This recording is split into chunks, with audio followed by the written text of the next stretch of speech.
Intelligent आज के समय में कौन है जिसके पास कॉमन सेंस। और आपने सुना है common sense is very uncommon, इसीलिए इंटेलिजेंट भी लोग कम होते हैं। लेकिन अगर क्वेश्चन पेपर की बात करें तो क्वेश्चन सही से नहीं पढ़ा, या फिर उसमें ऑप्शन सही से नहीं पढ़ा, ध्यान दे के नहीं पढ़ा, तो ये सब सिली मिस्टेक्स करते हैं, आता हुआ सवाल गलत करते हैं। तो ये सिली मिस्टेक्स कम कैसे होता है?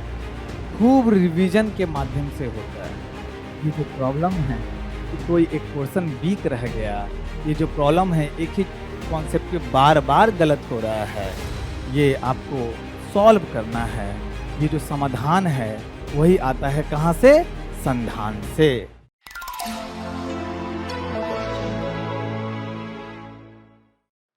हेलो एवरीवन, आज मैं विजन आईएएस का जो एक पर्सनलाइज्ड टेस्ट सीरीज है जिसका नाम है संधान, उसके बारे में आज हम बताने आए हैं।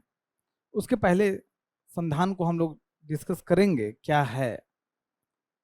काफ़ी बच्चों का क्वेरी आता है मुझे, सर संधान ज्वाइन करना है, संधान क्या है बताइए ज़रा। तो इसीलिए मैं ये वीडियो बनाया जा रहा है कि आपका पूरा कॉन्सेप्ट इसमें क्लियर हो जाएगा कि इस पर्सनलाइज्ड टेस्ट सीरीज का कैसे फ़ायदा उठाना है। तो पहले हम लोग यूपीएससी प्रीलिम्स पे आते हैं, प्रीलिम्स के नेचर को समझते हैं और कौन सा जो ऐसा एक प्रॉब्लम है जिसको संधान पूरी तरीके से आपको क्लियर करता है, वो प्रॉब्लम को सॉल्व करता है, उसको हम लोग देखेंगे। तो यूपीएससी प्रीलिम्स में मैं बहुत सारे ऐसे बच्चों को जानता हूँ, 5 साल 6 साल 4 साल से वो जम के मेहनत कर रहे हैं, उसको बहुत नॉलेज की कोई कमी नहीं, लेकिन आज तक प्रीलिम्स नहीं हुआ। क्योंकि प्रीलिम्स जो है वो सिर्फ नॉलेज का गेम नहीं है। प्रीलिम्स अगर क्या पूछते ही हैं, 100 सवाल पूछा जाता है प्रीलिम्स में, और जीएस की बात कर रहा हूँ, 100 सवाल पूछा गया है जिसमें से आप कितना भी नॉलेज वाले हों, कितना भी आपने पढ़ाई किया है, तब भी मैक्सिमम 35 क्वेश्चन, वैसे 30 से 35 क्वेश्चन में ही आप कॉन्फिडेंट रहोगे। कॉन्फिडेंट का मतलब है 4 ऑप्शन दिया हुआ है, पता है कि कौन सा आंसर है, या पता है कि कौन से 3 ऑप्शन गलत हैं, और पता है कि कौन सा ऑप्शन सही है, उसको बोलते हैं कि पूरी तरीके से कॉन्फिडेंट है।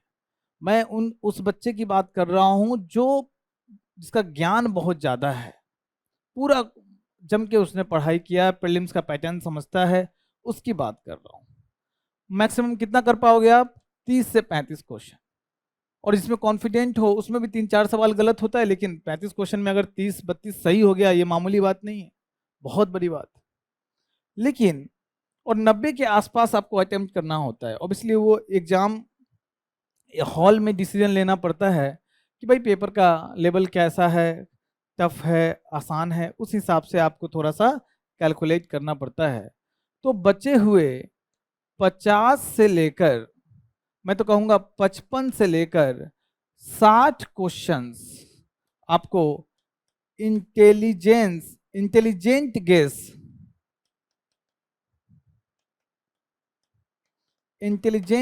करने पड़ते हैं। इंटेलिजेंट गेस का मतलब तुक्का मारना नहीं हुआ कि आंख बंद करके किसी ऑप्शन को लगा दिया। कॉमन सेंस लगाना पड़ता है कि कौन सा ऑप्शन गलत होगा, एलिमिनेशन लगाना पड़ता है कि 2 ऑप्शन निकाल दिया, 2 ऑप्शन बचा, अब कॉमन सेंस लगाना है कि क्या, ऑब्वियसली आपको पता नहीं है कि ए और बी में कौन सा सही है, सी और डी तो आपने गलत कर दिया। तो वहां पे आपको इंटेलिजेंट गेस लगाना पड़ता है। इंटेलिजेंट आज के समय में कौन है जिसके पास कॉमन सेंस? और आपने सुना है common sense is very uncommon, इसीलिए इंटेलिजेंट भी लोग कम होते हैं। आपको उस कॉमन सेंस बढ़ाने के लिए प्रैक्टिस करना होता है, क्योंकि ये पूरा गेम इसी पे मैटर करता है कि जो आप जिस क्वेश्चन में कॉन्फिडेंट नहीं हो, वो 50-60% क्वेश्चन होते हैं, उसमें कितना ज़्यादा आपका सही होता है। दूसरी बात, मैं सीरियस एस्पिरेंट की बात कर रहा हूँ। सीरियस एस्पिरेंट जिनका प्रीलिम्स नहीं होता है, उसके साथ सबसे बड़ा कमजोरी होता है कि वो सिली मिस्टेक्स बहुत करते हैं। सिली मिस्टेक्स, कुछ तो ऐसे भी बच्चे होते हैं जो गोला गलत भर दिया, खैर उनको तो मतलब ये कानूनी अपराध घोषित होना चाहिए जो गोला गलत भर रहे हैं। लेकिन अगर क्वेश्चन पेपर की बात करें तो क्वेश्चन सही से नहीं पढ़ा, या फिर उसमें ऑप्शन सही से नहीं पढ़ा, ध्यान दे के नहीं पढ़ा, तो ये सब सिली मिस्टेक्स करते हैं, आता हुआ सवाल गलत करते हैं। तो ये सिली मिस्टेक्स कम कैसे होता है? खूब रिवीजन के माध्यम से होता है, खूब सारा क्वेश्चन सॉल्व करने के माध्यम से सिली मिस्टेक्स धीरे धीरे कम होता है।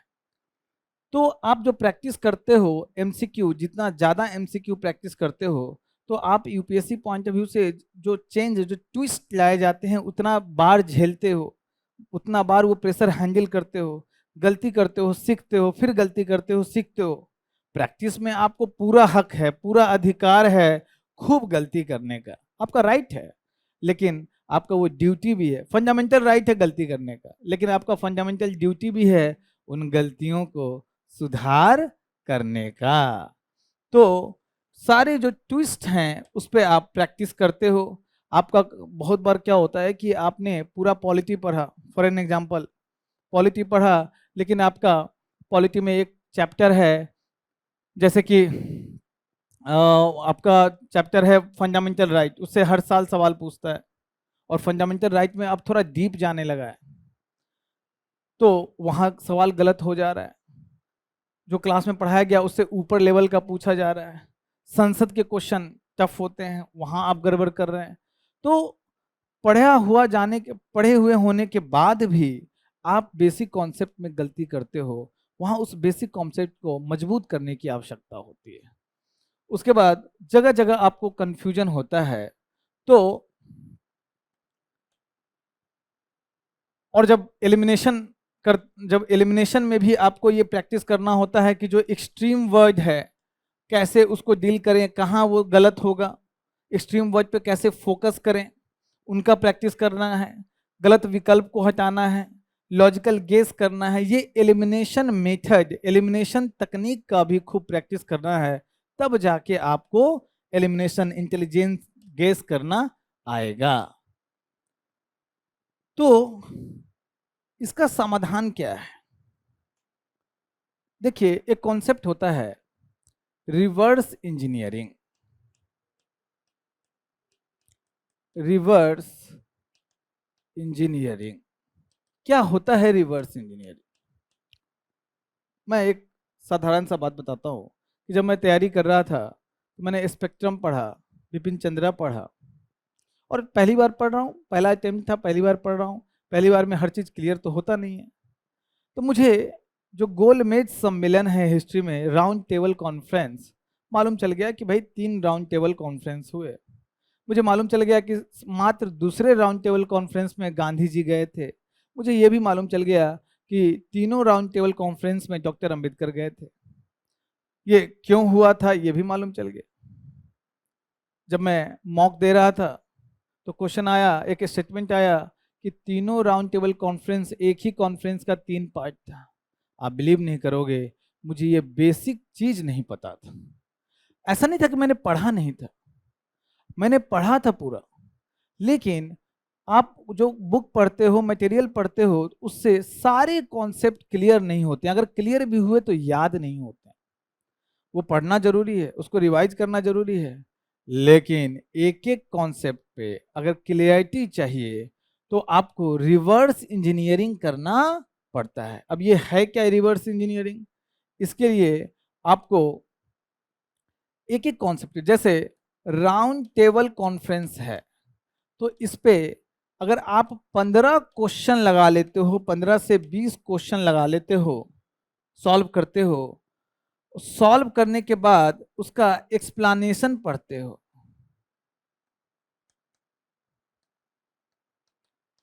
तो जो आपने गलती किया वो एक्सप्लेनेशन के माध्यम से सही होता है। उस एक्सप्लेनेशन और डिटेल एक्सप्लेनेशन, एक्यूरेट एक्सप्लेनेशन पढ़ना बहुत जरूरी है। तो जब आप पढ़ते हो तो मालूम चलता है, अरे मैंने जब एक्सप्लेनेशन पढ़ा तो मालूम चला, अरे ये राउंड टेबल कॉन्फ्रेंस एक ही कॉन्फ्रेंस का 3 पार्ट था। इसी प्रकार से एक्सप्लेनेशन के माध्यम से आपको तरह तरह की चीज जो बुक में लिखे हुए हैं, ऐसा नहीं कि नहीं लिखा हुआ है, मुझे एक्सप्लेनेशन के माध्यम से मालूम चला कि ये प्रियम्बल है, प्रस्तावना है, उसमें जो संप्रभुता है शब्द वो बेसिक स्ट्रक्चर का पार्ट है, उसमें पंथ निरपेक्षता शब्द बेसिक स्ट्रक्चर का पार्ट है, उसमें लोकतंत्र जो शब्द है बेसिक स्ट्रक्चर का पार्ट है, गणतंत्र जो है बेसिक स्ट्रक्चर का पार्ट है। लेकिन समाजवाद जो शब्द है वो बेसिक स्ट्रक्चर का पार्ट नहीं है। ये कहाँ से मालूम चला? जब पूरा एक बार पूरा पढ़ा बुक से या फिर उससे उससे मुझे याद नहीं था ये चीज, लेकिन जब मैंने गलती की क्वेश्चन में और एक्सप्लेनेशन में गया तब मालूम चला अच्छा समाजवाद शब्द को, समाजवाद कॉन्सेप्ट को आज तक माननीय सर्वोच्च न्यायालय ने बेसिक स्ट्रक्चर में शामिल नहीं किया है। तो इस तरीके के जो फाइन डिटेलिंग है, इस तरह के जो कॉन्सेप्ट हैं, वो आपको रिवर्स इंजीनियरिंग से या इसको रिवर्स मेथड भी बोलते हैं, तो उससे आपको क्लियर होता है। जो कॉन्सेप्ट में आपको क्लियरिटी नहीं है उस पर 40 सवाल लगा लो। बैलेंस ऑफ पेमेंट में बार बार सवाल गलत हो रहा है तो बैलेंस और पेमेंट पे 50 सवाल लगा लो और एक्सप्लेनेशन देख के उसको फिर अपने कॉन्सेप्ट को सुधारो, आपका एकदम क्लिस्टर क्लियर कॉन्सेप्ट हो जाएगा। तो और अभी क्या है, अभी का जो यूपीएससी का पैटर्न है उसमें एक एक क्वेश्चन में 3-3 क्वेश्चन इन्वॉल्व है। हम लोग टाइम पे 1 लाइनर क्वेश्चन पूछता था, कॉन्सेप्चुअल होता था लेकिन छोटे क्वेश्चन होते थे। अभी 3-3 स्टेटमेंट है, अब बोल रहा है केवल एक स्टेटमेंट सही है, केवल 2 स्टेटमेंट सही है, तीनों स्टेटमेंट सही है, इस तरीके के ऑप्शंस आ रहे हैं। तो आपको तीनों स्टेटमेंट के बारे में पता होना जरूरी है। और ये देखा जा रहा है कि एक स्टेटमेंट करेंट अफेयर से, एक स्टेटमेंट उसका बैकग्राउंड से, एक स्टेटमेंट उसके कॉन्सेप्ट से पूछा जा रहा है। तो आपको उस टॉपिक पे पूरा क्लियरिटी चाहिए, बिल्कुल सॉलिड नॉलेज चाहिए। रिवर्स इंजीनियरिंग वही सॉलिड नॉलेज देगा। तो रिवर्स इंजीनियरिंग के लिए आपको खूब हर एक टॉपिक पे एमसीक्यू डेवलप सॉल्व करने होते हैं। जब आप एमसीक्यू सॉल्व करते हो तो आपका एक्यूरेसी बढ़ता है। और सबसे बड़ी बात है जो सिली मिस्टेक्स, जो आपका सबसे बड़ा दुश्मन है, असली शत्रु तो सिली मिस्टेक्स है, वो सिली मिस्टेक्स घटता है, आपका कॉन्फिडेंस बढ़ता है और वो जो प्रेशर का जो सिचुएशन होता है एग्जाम हॉल में, वो प्रेशर को हैंडल करना आप सीखते हो तो पैनिक कम होते हो, एकदम बिल्कुल कॉन्फिडेंटली एग्जाम देते हो। तो इसी सब, और जब हर गलत प्रश्न मिलता है, जब आप गलती करते हो तो जैसे कि मैंने आपको कहा कि मुझे समाजवाद जैसे पंथ उस पर गलत हुआ मेरा क्वेश्चन कि समाजवाद को मैंने समझा था कि बेसिक स्ट्रक्चर का पार्ट है, मूलभूत ढांचा का पार्ट है, तब मैंने खूब सारे सवाल सॉल्व किए तो प्रीएम्बल में सारे कॉन्सेप्ट क्लियर हैं। तो आप टारगेटेड इंप्रूवमेंट करते हो। जैसे आपने कोई मॉक टेस्ट दिया, मान लीजिए पॉलिटी का मॉक टेस्ट दिया जिसमें 100 सवाल हैं। अब इसमें जब और मॉक टेस्ट देने के बाद आपको एनालाइज करना पड़ता है एक एक सवाल का, आपको टेबल बनाना पड़ता है कि भाई फंडामेंटल राइट के 10 क्वेश्चन में आपके कितने सही हुए, फंडामेंटल ड्यूटी में कितने सही हुए, डीपीएसपी में कितने सही हुए। जब देखते हो कि नहीं डीपीएसपी में मेरा बहुत गलत हो रहा है, देखते हो संघवाद जो टॉपिक है फेडरलिज्म, उसमें तो मुझे कुछ पता ही नहीं है, बहुत गलत हो रहा है, तो मैं एक पेपर पे लिख लिया कि मुझे ये टॉपिक मेरा पॉलिटी में कमजोर है, वीक है, मुझे इसको स्ट्रांग करना है। अब लिख लिया, कहाँ से स्ट्रांग करोगे? संघवाद पे फिर आपको चाहिए 50 सवाल, आपको चाहिए फंडामेंटल ड्यूटी पे 20 सवाल, आपको चाहिए डीपीएसपी पे 30 सवाल, आपको उस पे स्पेसिफिक क्वेश्चंस चाहिए, विद एक्सप्लेनेशन चाहिए। तो एक तो यहाँ पे ये मॉक टेस्ट से मालूम चल जाता है कि कौन सा स्पेसिफिक आपका कमी है, अब उसका समाधान करना है। वो समाधान आता है संधान से। ये जो प्रॉब्लम है कि कोई एक पोर्शन वीक रह गया, ये जो प्रॉब्लम है एक ही कॉन्सेप्ट पे बार बार गलत हो रहा है, ये आपको सॉल्व करना है। ये जो समाधान है वही आता है कहाँ से? संधान से। ये संधान देखिए नाम में ही है कि पर्सनलाइज्ड प्रीलिम्स टेस्ट सीरीज। एक जो मॉक टेस्ट होता है वो सबके लिए बराबर है, जो आप सेंटर पे जाके किसी कोचिंग का मॉक टेस्ट देते हो, विजन का मॉक टेस्ट देते हो, तो वो क्वेश्चन 100 क्वेश्चन आपके लिए भी समान है, बगल में बैठा हुआ शख्स के लिए समान है, आपके दोस्त के लिए भी समान है। लेकिन ये जो लूप होल बचता है कि पर्सनलाइज टेस्ट आप अपने हिसाब से जो आपके वीक पोर्शन है उस पर टेस्ट बना लीजिए, वो वहां पे समाधान नहीं मिलता है। तो वो समाधान के यहाँ संधान आपको पर्सनलाइज प्रीलिम्स टेस्ट सीरीज देता है। कैसे देता है, कैसे देता है, इसको भी हम लोग थोड़ा समझेंगे। तो इसमें जब आपको संधान आप ज्वाइन करते हो तो ये ऑनलाइन टेस्ट है। पहले तो ये समझना है कि ये ऑफलाइन नहीं, ऑनलाइन है। आपको अपने मोबाइल से, लैपटॉप से, टैब से या आपका डेस्कटॉप है वहां पे सॉल्व कर सकते हो। तो ये ऑनलाइन टेस्ट है, ये एकदम क्लियर कट होना चाहिए। क्योंकि ऑनलाइन है तो 24/7 आपको एक्सेस है। आपको एक पोर्टल दे दिया जाएगा, उस पोर्टल पे आप टेस्ट डिजाइन कर सकते हो अपने हिसाब से, क्वेश्चन आ जाएंगे, सॉल्व होगा। अभी हम लोग देखेंगे, लाइव डेमो देखेंगे। तो 24/7 आपका वो उपलब्ध है। इसमें 25,000, आपको पता है कि विजन का प्रीलिम्स टेस्ट सीरीज कितना फेमस है। क्वेश्चन की क्वालिटी बहुत अच्छी होती है विजन के टेस्ट सीरीज, है ना। तो विजन का जो पूरा जो टीम है वो मिलके एकदम अच्छे क्वालिटी वाले 25,000 से ज्यादा क्वेश्चन इसमें डाले हुए। तो उसमें एनसीईआरटी के बेस्ड क्वेश्चन है, जो बेसिक क्वेश्चन होंगे। उसमें आपको जो उसके कॉन्सेप्ट से बेस्ड क्वेश्चन होंगे, थोड़ा एडवांस लेवल के क्वेश्चंस भी होंगे, और साथ में उस टॉपिक पे करेंट के भी क्वेश्चन होंगे। तो आपको यहाँ करेंट के भी क्वेश्चन मिलते हैं। आपको कुछ दिक्कत हो गया, मतलब सॉल्व किया, क्वेरी है, क्वेश्चन है, तो विजन इंटेलिजेंस है, वहीं पे बगल में टैब है जहां पे आप जाके सर्च मार सकते हो, आपको बहुत शानदार आंसर देता है। यूपीएससी ओरिएंटेड, ये बहुत आपको एआई बेस्ड है, आर्टिफिशियल इंटेलिजेंस बेस्ड है, जो आपको एकदम to the point precise answer vision intelligence देगा। उसके बाद आपका जो संधान का जो डैशबोर्ड है, अभी हम लोग आगे देखेंगे, वहां पे टेस्ट देने के बाद आपका आता है एनालिसिस कि कितना सही हुआ, कितना गलत हुआ, उसका एक्सप्लेनेशन आता है, अप्रोच पेपर आता है। फिर भी आपको दिक्कत आ रहा है, आपके प्रॉब्लम सॉल्व नहीं हो रहे हैं, तो यहाँ आपको व्यक्तिगत मतलब पर्सनलाइज मेंटरशिप का भी इसमें जुड़ा हुआ है। आपको अगर यहाँ मुखर्जी नगर में हो या जो विजन का ऑफलाइन सेंटर्स हैं, वहाँ जाके 1-to-1 आप बात कर सकते हो मेंटर से। आपको ऑनलाइन आपको ईमेल आईडी दिया होगा, मोबाइल नंबर दिया जाएगा।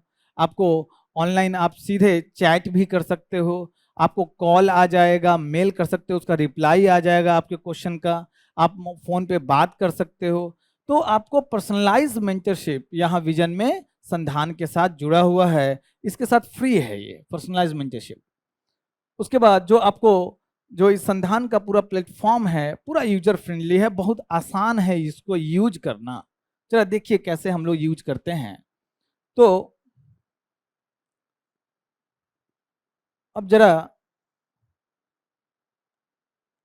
आपने अगर संधान ज्वाइन किया तो इस प्रकार का डैशबोर्ड आपको निकल के आता है। देखिए क्या लिखा हुआ है, संधान, और उसके बाद क्रिएट न्यू पर्सनलाइज्ड टेस्ट। अब यहाँ पे आप क्लिक किए, आपने यहाँ पे क्लिक किया, देखिए इस पूरे 25,000 प्लस क्वेश्चन में 3500 प्लस क्वेश्चन आपके एनसीईआरटी बेस्ड है। आपके जीएस एडवांस पे 17,000 से ज़्यादा क्वेश्चन है। आपके करेंट अफेयर पे 5,000 से ज़्यादा क्वेश्चन है, जो विजन के करेंट अफेयर मैगजीन आता है, सारे बच्चे पढ़ते हैं। पीटी 365 आता है, सारे बच्चे पढ़ते हैं, तो उससे बेस्ड 3500 से ज़्यादा क्वेश्चन है। तो आपको कौन सा सिलेक्ट करना है ये आप पे निर्भर है। जहाँ पे आपको पर्सनलाइज टेस्ट क्रिएट करना है, जैसे कि मैं करूँगा जीएस एडवांस पे। अब यहाँ पूछ रहा है कि कौन सा सब्जेक्ट में आप पर्सनलाइज टेस्ट देना चाहते हो। तो मुझे पॉलिटी में बहुत दिक्कत है भैया, पॉलिटी मुझे कुछ टॉपिक क्लियर नहीं हो पाया है, अच्छा नहीं हो पाया है। कौन सा टॉपिक क्लियर करना चाहते हो, तो यहाँ पूरा आपको चैप्टर्स के नाम लिखे हुए हैं, पूरा कीवर्ड दिया हुआ है किस चैप्टर में आपको क्लियर आपको टेस्ट क्रिएट करना है। मुझे फंडामेंटल ड्यूटी में टेस्ट क्रिएट करना है, ये डाल दिया। आपको और भी क्वेश्चन चाहिए, अलग चैप्टर के चाहिए, तो मुझे प्रियम्बल में बड़ा दिक्कत है, उसको भी यहाँ जोड़ दिया। मुझे और भी जो अपना टेस्ट क्रिएट करना है, बनाना है, उसमें और भी चैप्टर्स ऐड करने हैं, तो मुझे डीपीएसपी में बड़ा दिक्कत है भाई, उसको ऐड कर दिया। यहाँ पे मिक्स्ड क्वेश्चन हो गया, डीपीएसपी फंडामेंटलाइज्ड प्रियम्बल, तो और थोड़ा नीचे गए, मुझे यूनियन एंड स्टेटरी में बड़ा दिक्कत है, उसको ऐड कर दिया, है ना। तो अभी पहले मैं आपको दिखाता हूँ कि मैं एक चैप्टर उठा लिया फंडामेंटल ड्यूटी, वहाँ मुझे दिक्कत है। मैं हिंदी मीडियम का हूँ तो मैं हिंदी यहाँ पे सिलेक्ट कर लिया। अब ये पूछ रहा है कितने क्वेश्चन चाहिए, तो मैं अभी यहाँ पे ऑप्शंस हैं, मुझे 5 क्वेश्चन चाहिए, 10 क्वेश्चन चाहिए, 15, 20, 30, कितने क्वेश्चन चाहिए, तो 5 क्वेश्चन वाला उठा लिए ताकि मैं दिखा सकूं जल्दी आपको कि 5 क्वेश्चन मुझे फंडामेंटल ड्यूटी पे चाहिए, जो क्योंकि मुझे इसमें कॉन्सेप्ट क्लियर करना है। चलिए अच्छी बात है। टेस्ट का नाम आ गया GS advance test polity Hindi. अब ये अगर आपको इसका नाम चेंज करना है तो आप आराम से इस पे नाम चेंज कर सकते हो। अच्छा, ये नाम आपका, सॉरी, ये नाम आपका चेंज नहीं होगा, यही नाम का आपका टेस्ट क्रिएट हो गया। आपने टर्म्स एंड कंडीशन एक्सेप्ट कर लिया। अब इसको टेस्ट को मैं स्टार्ट कर रहा हूँ, स्टार्ट किया। अब ये बोल रहा है कि 5 क्वेश्चन आपको दिए जाएंगे, 10 नंबर के होंगे, 7 मिनट में आपको सॉल्व करना होगा, लैंग्वेज हिंदी होगा। क्या आप तैयार हैं? बिल्कुल तैयार हैं। तो मैंने टेक टेस्ट पे मैं चला गया। अब ये पहला क्वेश्चन है, उसमें है निम्नलिखित में से कौन से संविधान में उल्लिखित मूल कर्तव्यों के उल्लंघन को दर्शाते हैं? चुनाव में मतदान नहीं करना, भाषा या धर्म के आधार पर भिन्न वर्गों के लोगों के मध्य शत्रुता को बढ़ावा देना, दुर्लभ या लुप्तप्राय प्रजातियों का व्यापार करना। तो 2 और 3 मुझे सही लग रहा है, तो उस पर मैंने देखिए आंसर पे यहाँ पे क्लिक कर दिया। अब हम लोग next question save and next पे गए। अब दूसरा क्वेश्चन आ गया। दूसरा क्वेश्चन क्या है कि कौन से संविधान संशोधन 4A में से संबंधित हैं? तो 42वां में भी हुआ, 44वें में भी हुआ, 44वां में एक्चुअली नहीं हुआ। मैं जानबूझ के इसका आंसर गलत आपको दिखाता हूं क्योंकि इसमें 2 बार संशोधन हुआ था, है ना। तो 42वां और 86वां, तो मैं इसको जानबूझ के डी ऑप्शन जो गलत ऑप्शन है तो वो मैंने सेव एंड नेक्स्ट किया। उसके बाद भाग 4A अंतर्गत मूल कर्तव्यों के महत्व क्या है? तो चलिए कोई एक ऑप्शन मैंने सिलेक्ट कर लिया। मैं जल्दी में कर रहा हूँ। अगला क्वेश्चन है मूल कर्तव्यों के संबंध में कौन सा सही है? तो मैंने पढ़ा और एक मैंने सिलेक्ट कर लिया। फिर लास्ट क्वेश्चन है कि स्वयं सिंह समिति के मूल कौन सी अनुशंसा थी? तो इसमें 1 और 2 मैंने सिलेक्ट कर लिया। अब देखिए 5 क्वेश्चन मैंने अटेम्प्ट किया, मेरे डैशबोर्ड पे आ गया कि 5 क्वेश्चन आपने अटेम्प्ट किया है, कोई भी ऐसा नहीं है कि आपने छोड़ा है। अब कोई भी क्वेश्चन मैंने रिव्यू के लिए छोड़ा नहीं है, सीधे सबमिट टेस्ट आ गया। मैंने टेस्ट सबमिट कर दिया। अब इसमें बता रहा है कि जो मैंने 5 क्वेश्चन सॉल्व किया उसमें 3 सही हुआ, 2 गलत हुआ, अनआंसर्ड 0 है, स्कोर 4.68 नेगेटिव मार्किंग हटा के। ठीक है, इसमें देखिए फंडामेंटल ड्यूटी, इसके पहले भी मैंने टेस्ट फंडामेंटल ड्यूटी पे ही था जिसमें मेरे 60% एक्यूरेसी था। इसके पहले भी मैंने टेस्ट दिया था जिसमें दूसरे सब्जेक्ट में मैंने दिया था। ठीक है, अब रिजल्ट के बाद हम जाएंगे डिटेल एनालिसिस पे। डिटेल एनालिसिस पे गए तो यहाँ पे क्वेश्चन बता रहा है और बोल रहा है कि ये डिफिकल्टी लेवल मॉडरेट था, नेचर इसका फंडामेंटल था। मैंने इस पर 30 सेकेंड टाइम दिया, पूरा एक एक चीज आपको बता रहा है। ये भी बता रहा है कि आपने करेक्ट आंसर दिया था।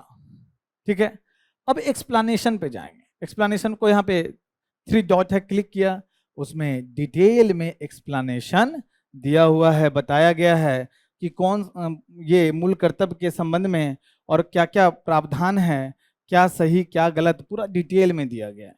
उसी प्रकार से क्वेश्चन नंबर 2 मैंने ये जानबूझ के गलत वाला क्लिक किया था, याद रखिए योर आंसर, लेकिन करेक्ट आंसर क्या है ये वाला। तो इसको जब मैं एनालिसिस करूंगा कि भैया क्यों गलत हुआ, तो इसमें डिटेल में इसका एक्सप्लेनेशन बताया गया है कि मूल कर्तव्य कहाँ से लिया गया, कहाँ से प्रभावित होकर लिया गया, कौन से संविधान संशोधन द्वारा जोड़ा गया, बाद में एक और कौन सा संशोधन हुआ। तो यहाँ से आपको एकदम पूरा क्लियर हो जाएगा। इसमें अगर आपका कोई आपने एनालिसिस किया, कुछ नया चीज आपको मिल गया, तो नया चीज मिल गया तो आप अपने नोट्स में जाके उसको वैल्यू एडिशन कर सकते हैं ताकि फ्यूचर में गलत ना हो। उसके बाद फिर आएंगे, यहाँ भी एक्सप्लेनेशन देखें, है ना, एक्सप्लेनेशन देखें, यहाँ भी कुछ हमको नया चीज मिल गया तो उसको भी अपने नोट्स में शामिल कर लिया। तो इस प्रकार से फंडामेंटल ड्यूटी को मैंने सिलेक्ट किया था और फंडामेंटल ड्यूटी पे 5 सवाल, मैं 30 सवाल भी कर सकता हूँ, है ना, अगर मैं चाहूँ तो 30 सवाल का भी टेस्ट लगा सकता हूँ। मुझे मेंटरिंग चाहिए तो संधान मेंटरिंग पे गए, क्लिक किया और यहाँ पे अपना मोबाइल नंबर ये सब अपना लिखा और हमें मेंटरिंग अलॉट हो जाएगा। कौन किस मोड में आप मेंटरिंग लेना चाहते हो, जो आपको दिक्कतें आ रही हैं वहाँ पे एक संक्षिप्त रूप से लिख दीजिए, आपको कॉल आ जाएगा, अगर आप मेल करते हो उसका रिप्लाई आ जाएगा, तो यहाँ आपको मेंटरिंग भी अलॉट हो जाएगा। ठीक है, और यहाँ आपको फिर सबमिट का ऑप्शन है। ठीक है, तो देखिए वापस आना है, फिर डैशबोर्ड पे आए, फिर से मुझे एक पर्सनलाइज्ड टेस्ट सीरीज क्रिएट करना है। फिर से मैं जीएस एडवांस पे क्लिक किया, मैं सब्जेक्ट पॉलिटी लिया, टॉपिक यहाँ पे 4-5 टॉपिक एक साथ, preamble, DPSP, amendment in constitution, Hindi में लिया मैं। अब इस बार मैं खूब सारा क्वेश्चन वाला लूंगा संधान, 30 क्वेश्चन वाला मैं सिलेक्ट कर लिए हम, है ना, और उसके बाद एक्सेप्ट किए कंडीशन और स्टार्ट कर दिए। अब देखिए 30 क्वेश्चन है यहाँ पे टेक टेस्ट, 30 क्वेश्चन इस प्रकार से है। अगर मुझे 15वां क्वेश्चन पहले करना है उस पर क्लिक करेंगे, 15वां क्वेश्चन आ गया, 12वां क्वेश्चन आ गया। इस प्रकार से संधान में आप स्पेसिफिक टॉपिक को टारगेट करके जो आपके प्रॉब्लम से जो कॉन्सेप्चुअल क्लैरिटी अगर आपको लाना है, तो जरा सोचिए कि आप मॉक टेस्ट दे रहे हो और आपको अपना वीकनेस पता चल गया है कि कौन सा टॉपिक हमसे नहीं हम झेल पा रहे हैं, तो आप वापस जाओगे अपने बेसिक जो रेफरेंस मटेरियल है उसको रिवाइज करोगे, ये तो होना चाहिए। लेकिन फिर भी कॉन्फिडेंस नहीं आ रहा है, सबसे बढ़िया तरीका है रिवर्स इंजीनियरिंग। इससे बढ़िया तरीका रिवर्स इंजीनियरिंग या रिवर्स तरीका कुछ नहीं है। तो जो कॉन्सेप्ट, जो टॉपिक, जो चैप्टर में आपको दिक्कत है उस पर बार बार टेस्ट लेके एकदम कॉन्सेप्चुअल क्लैरिटी आप कर सकते हैं। तो यही संधान है। और मुझे लगता है कि जो अभी का जो पैटर्न है यूपीएससी का, जहाँ पे एकदम क्लिस्टर क्लियर होना चाहिए आपके कॉन्सेप्ट्स, वहाँ पे इसका आप भरपूर फायदा उठा सकते हैं। आपके विजन के मॉड्यूल में टेस्ट सीरीज में संधान अगर आप जोड़ना चाहते हैं, अगर टेस्ट सीरीज ज्वाइन करते हैं तो संधान डायरेक्ट आप ज्वाइन कर सकते हैं, अलग से भी ले सकते हैं। तो संधान का आप बहुत फायदा उठा सकते हैं। ठीक है, चलिए, best of luck, thank you.